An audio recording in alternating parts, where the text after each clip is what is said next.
திருநாரையூர். அங்க நம்ம நம்பியாண்டார் நம்பிய பார்த்துட்டு, இப்ப நம்ம வந்திருக்கக்கூடிய இடம், அங்கருந்து ஒரு 36 கிலோமீட்டர்ல இருக்கக்கூடிய சீர்காழிக்கு 40 நிமிஷத்துல வந்துட்டோம். இங்க நம்ம திருஞான சம்பந்தரை தான் பார்க்க வந்திருக்கோம். அருளை தேடிய பயணம் அப்படிங்கிற தலைப்புல அருளாளர்களுக்கும் எனக்கும் உள்ள ஆன்மீக அனுபவங்களை தான் உங்க கூட நான் ஷேர் பண்ணிட்டு இருக்கேன். இது பார்ட் 15. திருஞான சம்பந்தர் எனக்கு ஆல் டைம் ஹீரோ, ஒரு காலத்துல ஆல் டைம் வில்லன். சைவ வழிபாட்டுக்கு வந்த உடனே திருஞான சம்பந்தர் பதிகங்கள் தான் ரொம்ப ஃபேமஸாக இருந்தது. எங்கள் அப்பாவை எடுத்துக்கிட்டால் கூட அவர் கோளறு திருப்பதிகம், அப்புறம் இடரினும் தளரினும்னு எல்லாமே திருஞான சம்பந்தரை தான் படிப்பார். திருஞான சம்பந்தர் பதிகம் தான் எனக்கு முதல்ல கொடுத்ததும் கூட. ஆனால் என்னால் அவரோட பாடலை ஏன் பாட முடியலைன்னா, அவருடைய 10வது ஒரு பதிகம்னு எடுத்துக்கிட்டிங்கன்னா 11 பாடல்கள் இருக்கும். அதில் 10வது பாடலில் என்ன பண்ணுவார்னா, புத்த மதத்தையும் சமண மதத்தையும் சாடுவார்.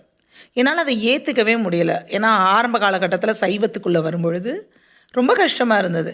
ஏன்னா புத்தமும் சமணமும் நான் ரொம்ப ஃபாலோ பண்ண மதங்கள். சமண மதத்தில் இருக்கக்கூடிய உணவு முறைகளை இன்றளவும் நான் ஃபாலோ பண்ணுறேன். புத்த மதத்தில் இருக்கக்கூடிய விபாஷனா மெடிடேஷனை இன்ன வரைக்கும் ஃபாலோ பண்ணுறேன்.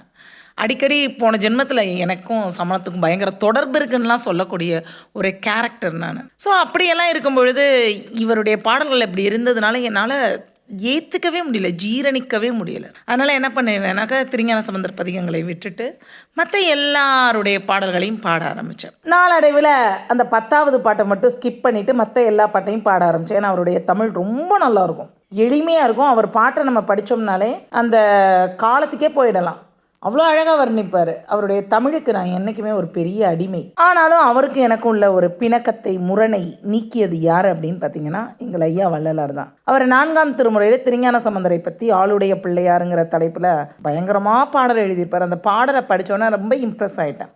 திருஞான சம்பந்தர் ஏன் என்னோட டவுட்டை நீங்கள் கிளியர் பண்ணால் என்ன, இன்னர் வேர்ல்டுலேருந்து ஏன் இந்த மாதிரி சமணத்தையும் புத்தத்தையும் சாடுனீங்க, அதுதான் எனக்கு ஒரு விண்ணப்பமாக வச்சு எனக்குள்ளே பயணிக்க ஆரம்பித்தேன். மிகப்பெரிய தெளிவு கிடைத்த காலகட்டம் அது. சைவம் அப்படிங்கிறது ஒரு நெறியை முழுவதுமாக நம்ம பின்பற்றும் பொழுது தான் நெறியில் இருக்கக்கூடிய விஷயங்களை நம்மளால் புரிஞ்சிக்கவே முடியும்.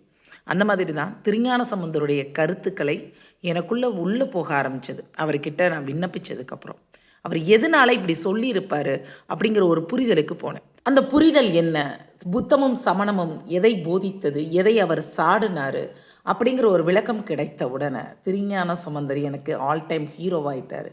அப்படி என்ன நான் புரிஞ்சுக்கிட்டேன், அவர் என்ன எனக்கு இன்ட்யூஷன் கொடுத்தாரு. அந்த தெளிவு கிடைத்த தருணத்தை அடுத்த காணொளியில் உங்கள் கூட நான் பகிர்ந்து கொள்கிறேன்.